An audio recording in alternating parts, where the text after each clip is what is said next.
Namaskar and a very warm welcome to the listeners of the English program. I am Sheeba Rakesh. In today's edition, we have with us Gaurav Prakash. For many of you, this name rings familiarity, an always warm smile, a welcoming heart reflected in his ever-charming demeanor. Yes, the Gaurav Prakash I am speaking about is a third-generation business entrepreneur dealing in selling, reading, and the preservation of books, serving the city of Lucknow for over 90 years now. Former state chairperson MSME Growth UP, to being the former chairperson of the Young Business Leaders Forum UP, to being the co-chairman of the PhD Chamber of Commerce and Industry UP for the years 2018, 19 and 20, Mr. Prakash is a celebrated youth icon and, as he calls himself, a Lucknow boy at heart. Gaurav, welcome to the studios of Akashvani Lucknow. Humble to be here and happy to be here. Let's dive straight in. We're talking about books. What is the biggest shift you have observed in reading habits over the last decade? God,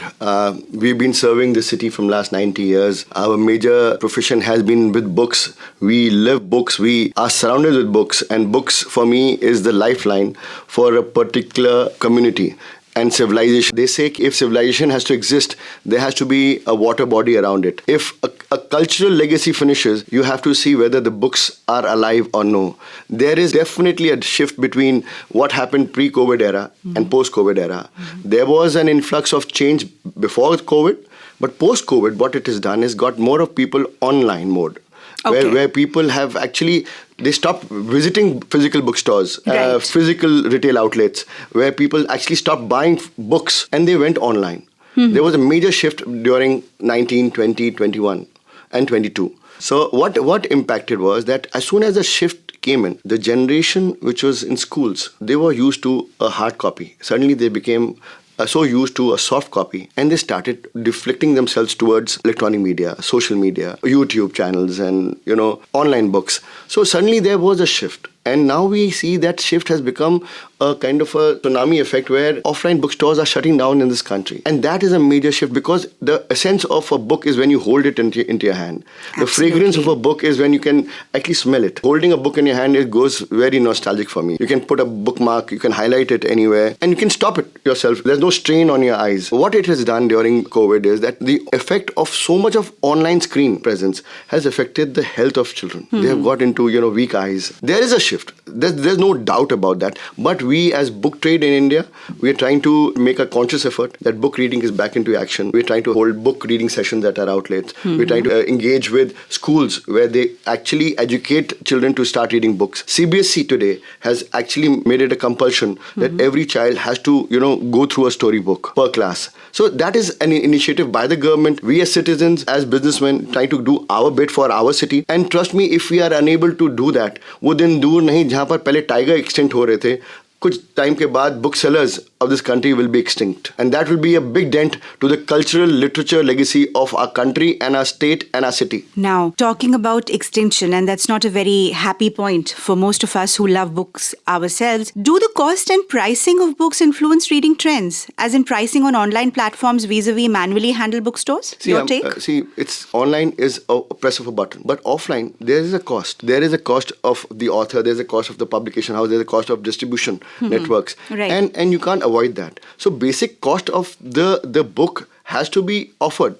Online, it is available free of cost most of the time, right, or at a price which is, far more less than the offline prices. That is the biggest war. I have been able to talk on various platforms that we are not against online platforms. But what we are against is the malpractice of rate cutting on online. It is not fair for the offline trade. So because when you're doing an offline trade, there are a lot of expenditures which a person incurs, with the retailer incurs, the distribution network incurs. There's a lot of expenditure on staff. There's a lot of expenditure on overhead expenses. How do we meet up to that?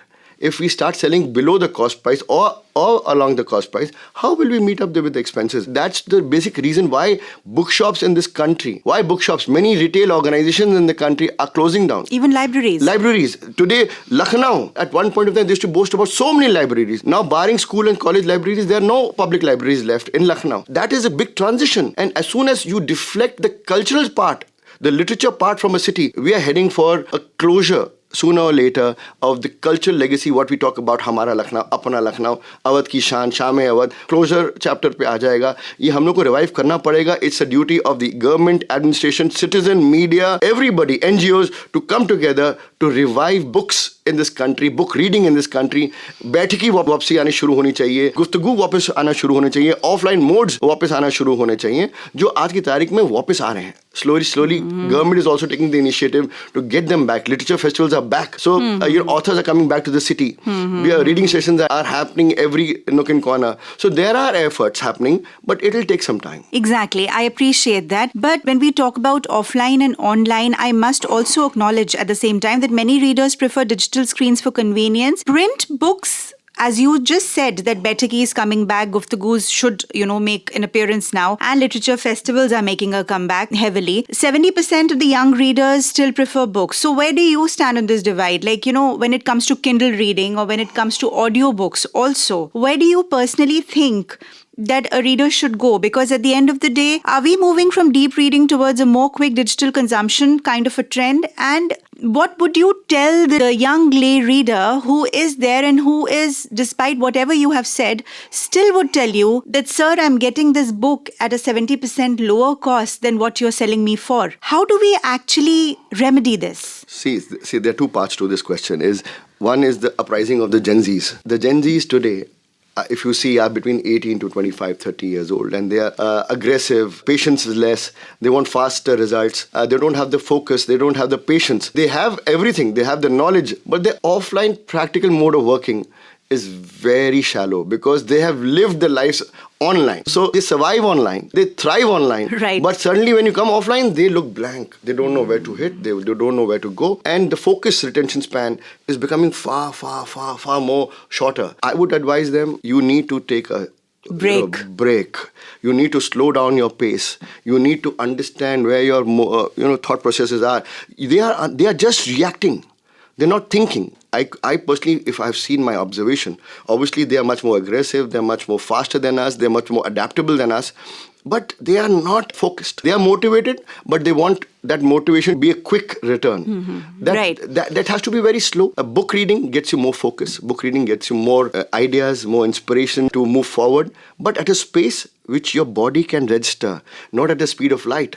So you have to slow down. This generation needs to slow down. And when you compare about the price factor, which you just said 70% offline, that is the biggest problem. Countries like Germany, they have advocated to online giants. We don't have any problem. But this malpractice of rate cutting cannot continue because our economy, our retail, the strength of their pulse of the economy is getting diminished. We have to protect, as the government of India, they have to protect the rights of the retailers of this country. At one end, allowing the online, they're most welcome. It's a free trade. Please come and come to our country. We cannot stop that, but don't harass the retailers of our country surviving for their bread and butter. So don't erode that in the pretext of a rate war. So stop that rate war. You just spoke about Gen Z, and we are seeing that despite everything that's going wrong in the world, we have a particular set of people, youngsters, who are moving towards trends like bhajan clubbing and spirituality. Since you are a person who's dealing in the preservation and selling of books to so many people, what kind of books do you think are selling more now? Definitely, I'm a spiritualist by nature. Right. Being a bookseller, I got into books pretty late in my life, Okay. And till today, I am a very poor reader of fictions. I love my non-fictions. As a matter of fact, for me, motivation and spirituality are my top favorites. As far as when I'm seeing the trend in Gen Zs, it's very, very interesting to see that they're coming back to religion and spiritual books. All right. In a huge trend, they are reading more of philosophy and motivation, self-motivation books. It's a huge sellout right now. Right. And the interesting part is the Gen Zs are now actually trying to pick up a book offline, which is making a conscious effort, which is giving enough motivation, like booksellers like us, who are trying to fight this onslaught. Right. That at least they're coming back to the outlets. They're coming back to pick up books of content. Fiction books definitely is on the downtrend. All right. But what is picking up is books on spirituality, management, religion, where they can get some solace, where they can get some focus. Actually, this goes out to all the young listeners who are listening to us right now. We just want that we should just take the time to, kind of let go, walk, have a cup of tea, cherish the moment, and smell the flowers. You know, there are campaigns in foreign countries to say, look up. Absolutely. So avoid the digital connect and get back to offline connects. Right. Offline connects, bonding are more important than these online connects. You may be having 5,000 followers on your online, but when you go offline, you don't have a single person to friend. talk to. Absolutely. So that is the biggest checkpoint. How many people can you go out and talk openly your heart out? You will come to know where you stand. Right. And that is more important. So in any way that you can connect with people who are off the screen and off your social media platform, as Gaurav said, that is the test where you belong in life. And not only books, Gaurav, when you're talking relationships, it's your family which matters most of the times. Absolutely. They're the fulcrum. They are the fulcrum. So when you cannot go back to your mother, when you cannot go back to your father, or when you do not realize the value of what or who they are as long as they are, that is, I think, the biggest disappointment of the moment. They have become so elusive with being they, themselves, me, myself, and me. It's never about me. It's about us. No, it's never. It's about us. And today, if you see, the biggest problem of depressions among these Gen Zs are that they're staying alone. Let me ask you, Gaurav, what is the one trend in the book industry that you're loving right now and the one that you're hoping fades away somehow? The trend is that people are coming back to slowly, all generations, from elders to our age bracket to the youngsters, are slowly flocking back to the book trade and bookshops, which is giving some encouragement to us to move forward, and it has given us enough motivation to move forward. And what I want to fade away is obviously the kind of rampant AI has come into vogue. Yes. This AI is actually taking away your creative mindset, your thought process, the way you write.